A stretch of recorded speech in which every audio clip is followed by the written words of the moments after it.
Voilà, merci de nous retrouver pour votre magazine. La faible présence des femmes dans la vie politique est une problématique qui concerne de nombreux pays africains. La Côte d'Ivoire n'est pas en marge de cette réalité, et ce, malgré la loi pour favoriser la représentativité des femmes dans les assemblées élues.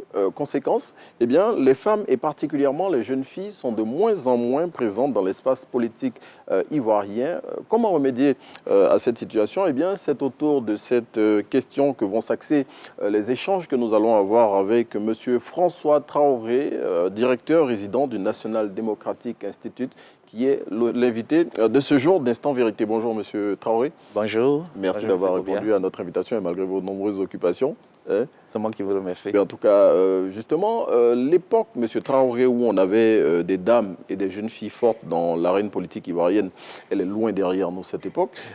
Qu'est-ce qui explique cela, selon vous? Alors, infiniment merci pour l'opportunité que vous nous donnez de débattre d'un sujet qui est à l'actualité et qui est très important. Je voudrais commencer par dire que la politique que nous concevons, les lois que nous mettons en place définissent le programme d'action pour les populations, et pour toutes les populations, j'allais dire. Et la plupart des temps, nos statistiques ne donnent pas de façon spécifique la proportion des jeunes filles, des jeunes garçons. Et nous avons un ensemble, un tout, les femmes, les hommes et les jeunes de façon globale, avec, j'allais dire, une certaine proportion. Et généralement, ça biaise un peu les politiques que nous avons. Alors qu'il est important, et la voix de tout le monde compte. Les besoins de chacun et de tous comptent dans les questions de développement. Et vous verrez que dans nos politiques, les questions de jeunes filles sont beaucoup plus limitées à la protection, à l'éducation, à la protection contre l'excision ou contre la scolarisation, la lutte contre le mariage précoce. Alors que bien de décisions sont prises qui concernent les jeunes filles et qui ne tiennent pas compte de leur implication dans ces décisions. Et donc, il y a une question de leadership. C'est-à-dire que là où sont prises ces décisions, ces lois, les jeunes filles n'y sont pas. N'y sont pas, justement. Pour parler de leurs besoins. OK. Mais justement, est-ce que ce n'est pas à ces jeunes filles-là de s'affirmer pour réclamer cette place-là en politique? Puisqu'elles ne sont pas dans ces endroits-là, comme vous l'avez dit, où les décisions sont prises. Bien évidemment, mais il se trouve que nous avons des lois qui sont censées définir la politique pour tous. Et les lois doivent prendre en compte les particularités de nos différentes populations dans toute sa diversité. Et de la politique, parlons-en justement. Vous savez, la façon dont est pratiquée la politique chez nous, dans nos contextes, j'allais dire dans la plupart de nos pays, et de plus en plus dans plusieurs d'autres pays au-delà de l'Afrique, nous avons constaté beaucoup plus de violence. Nous voyons beaucoup plus de ségrégation, d'exclusion. Et généralement, quand on est jeune, on est perçu comme immature. Et à plus forte raison quand on est une jeune femme. Et je voudrais revenir un peu sur les pratiques que nous avons dans nos sociétés. Vous voyez que quand on prend un jeune garçon et une jeune fille à la naissance, d'abord dans la famille, on a déjà construit des boxes dans lesquelles nous avons logé des jeunes filles et des jeunes garçons. On dit aux garçons, tu es un homme fort, ne pleure pas. Et quand tu tombes, lève-toi.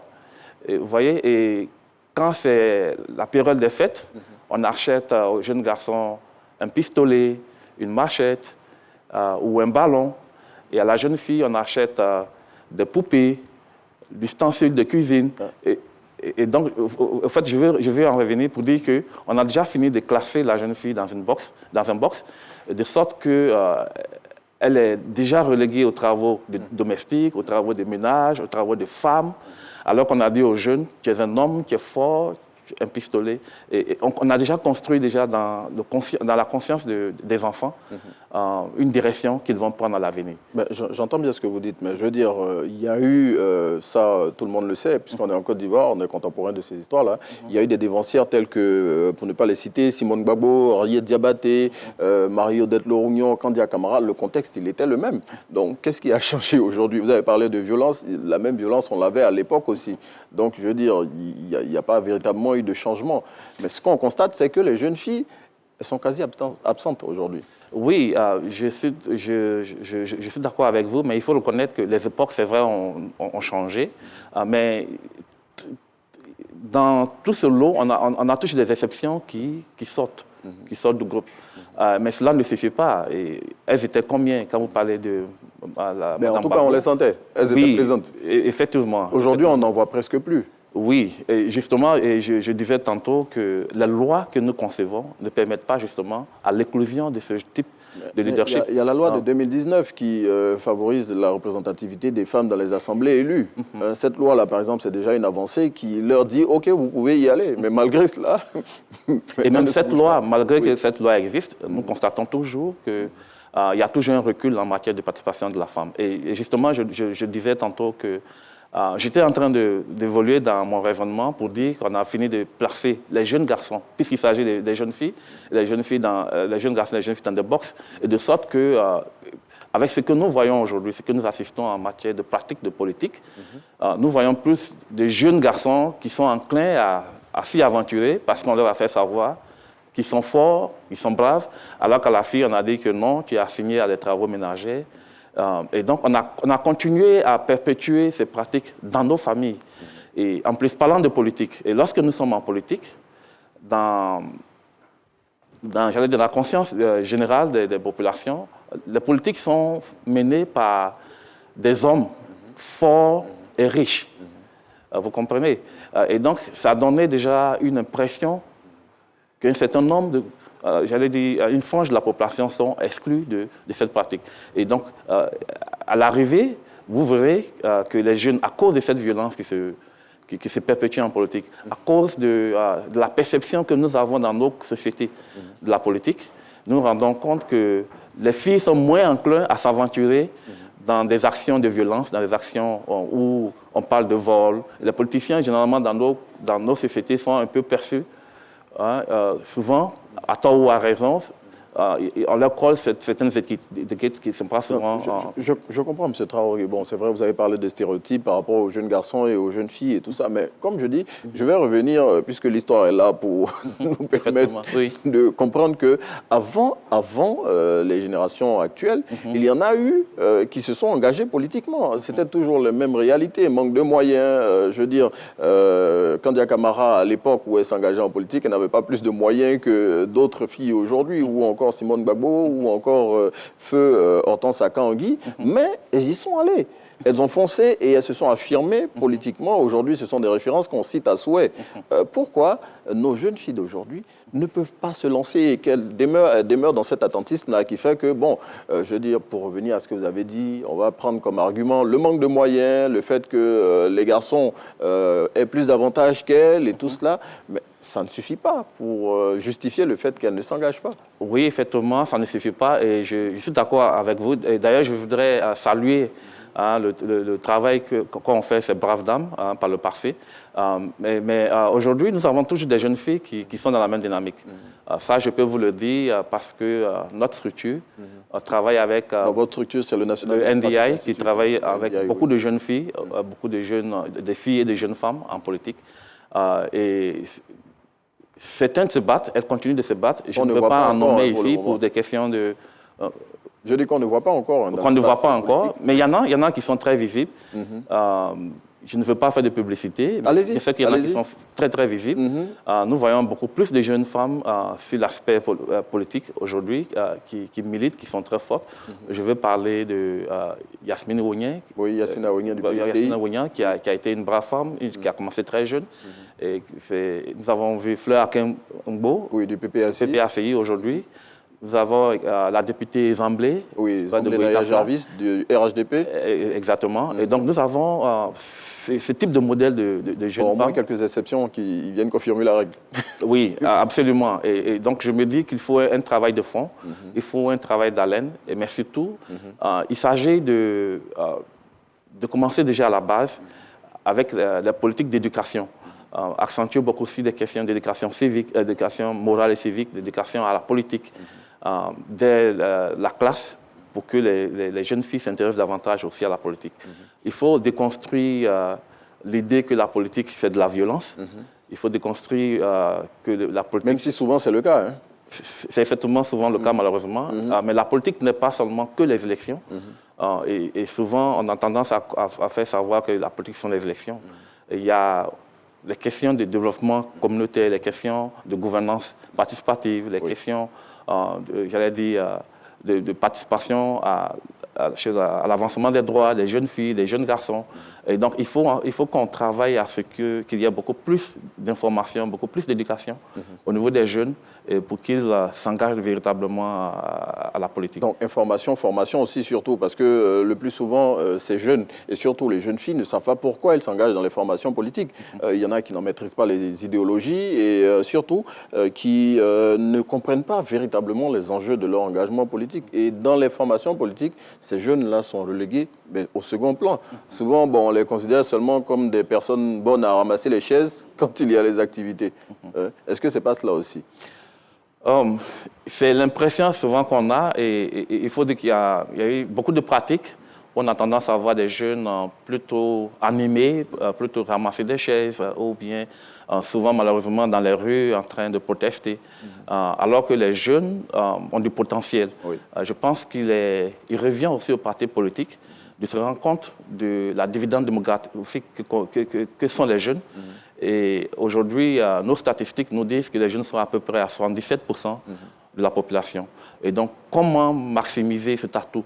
Comment faire en sorte que les partis politiques arrivent à exploiter le potentiel qui est dans ces jeunes-là en vue de propulser en avant leur formation politique? Je crois que c'est de ça qu'il s'agit.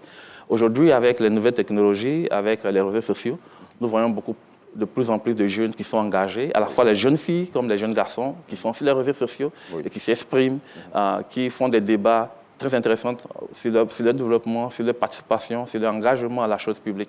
Et je crois que les partis politiques, j'allais dire, devraient être très regardants sur ce qui intéresse davantage les jeunes afin de pouvoir taper dans ce tas-là pour recruter davantage de jeunes, mais surtout créer une carrière pour les jeunes en politique. Et justement, en parlant de créer une carrière pour ces jeunes en politique, il faut déjà qu'on éradique le clientélisme qui règne au sein des partis politiques et aussi, à côté de ce clientélisme-là, le manque de moyens financiers qui est l'un des éléments forts pour pouvoir se construire politiquement. Malheureusement, en Afrique, ailleurs, ce n'est pas véritablement le cas, mais en Afrique, pour pouvoir se construire politiquement, il faut avoir de l'argent. Voilà. Oui, c'est un constat que nous avons fait et nous avons vu comment ont été conçus nos partis politiques en Afrique. Généralement, c'est une personnalité, un leader avec une forte personnalité, avec du charisme, qui gère son parti et souvent riche. Mais les choses changent aujourd'hui. Aujourd'hui, on voit de plus en plus de jeunes ou de personnes qui sortent de ce carcan, mais qui se construisent en termes d'engagement civique, en termes d'engagement politique dans leur communauté et qui ont la force des idées qu'ils imposent, et ce qui fait qu'ils sont élus. Et je pense que cela ne devrait pas forcément s'articuler autour des moyens financiers. C'est vrai, pour faire de la politique, il faut avoir le minimum. Mais j'estime que quand un jeune a de la compétence, quand un jeune a des idées qu'il peut faire valoir, et le parti devrait plutôt construire un avenir, un projet autour de ces jeunes et de propulser.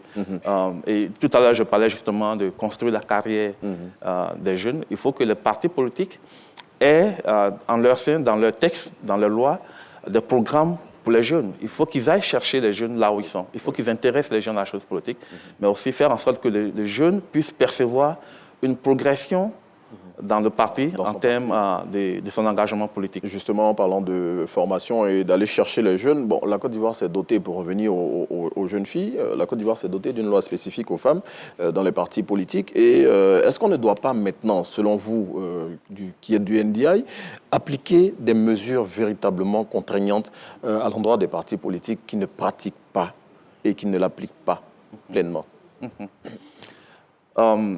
C'est-à-dire la représentation des jeunes au sein des partis politiques. La représentation des femmes surtout. Des femmes, ok. Voilà, parce que la loi qui a été prise, elle est spécifique aux femmes.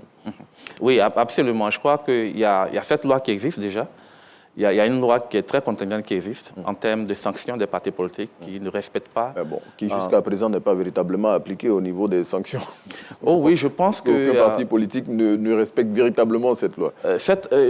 En 2023, si vous avez bien suivi, je crois que la commission électorale est montée au créneau et a tapé du poing sur la table. Et je crois que vous avez bien suivi. Nous avons vu un peu des notes, des circulaires, des communiqués qui ont circulé. Il y a eu adressé au Premier ministre d'antan. Je crois que cela a certainement interpellé les partis politiques. Et nous avons vu tout de suite qui sont mis à travailler, à faire en sorte que nous ayons cette loi respectée. Et sur toutes les listes des partis politiques, nous avons effectivement vu que le quota a été respecté, et même pour certains au-delà. Ce qui a valu qu'on ait les 30% au résultat après les élections législatives, j'allais dire municipales, régionales et sénatoriales. Et je crois que c'est déjà une bonne chose. Et ce que nous, en tant qu'acteurs internationaux, nous recommandons, c'est que ce genre de pratique puisse continuer et que nous encourageons vivement les instances de l'État en charge d'appliquer ce genre de loi puissent véritablement y mettre de la rigueur pour qu'on y arrive. Et c'est sur ce point que nous allons chuter. Merci infiniment à M. François Traoré, je le rappelle, un directeur résident du National Democratic Institute ici en Côte d'Ivoire. Et avec lui, on s'intéressait à l'absence des jeunes filles dans le paysage politique ivoirien. J'espère que vous en avez appris suffisamment à suivre ce magazine. On vous laisse en compagnie de Naomi Almousso à la fin pour la suite et la fin de Matin Bonheur.